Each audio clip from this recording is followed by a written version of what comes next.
का निर्माण कैसे होता है? दो तरीके से होता है।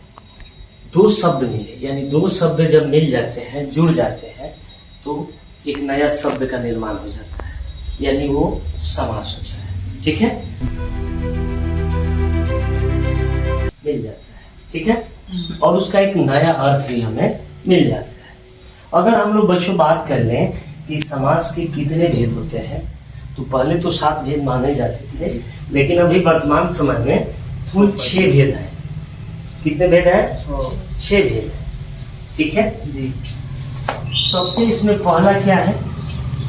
सबसे पहला है अव्ययी भाव समास, दूसरा है तत्पुरुष समास, तीसरा है कर्मधारय समास, चौथा द्वंद्व समास, पांचवा द्विगु समास और छठा बहुव्रीहि समास। देखिए, अब हम आज इसको पहचानने का ट्रिक जानेंगे, है ना? क्योंकि पिछले क्लास में हम लोग इसकी परिभाषा को जान लिए, आज हम लोग ट्रिक जानेंगे।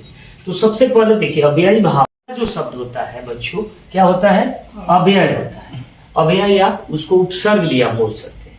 जैसे कि आप जानते हैं उपसर्ग और प्रत्यय सुने हैं। उपसर्ग शब्द के पहले जुड़ता है और प्रत्यय शब्द के अंत में जुड़ता है।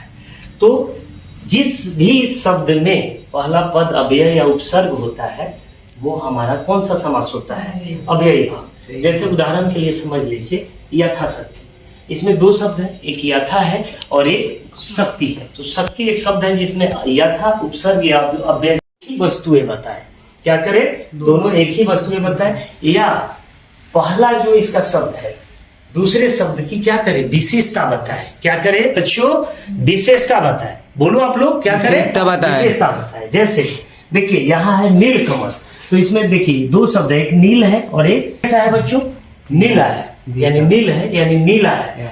तो ये कमल की विशेषता है कि नीला कमल है। तो इससे हम पहचान लेंगे कि कौन सा समास? कर्मधारय समास। ठीक है, अब द्वंद्व समास की हम लोग बात कर ले, तो द्वंद्व समास में क्या होता है? बीच में हाइफन आता है, बीच में योजक चिन्ह, जो इसको आप बोलते हैं ना योजक चिन्ह, जो 2 शब्दों को जोड़ता है। चिन्ह को हटाते हैं तो वहां क्या मिलता है?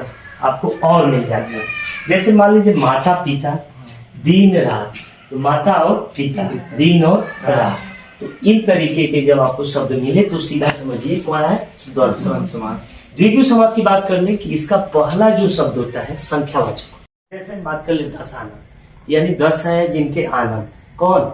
रावण।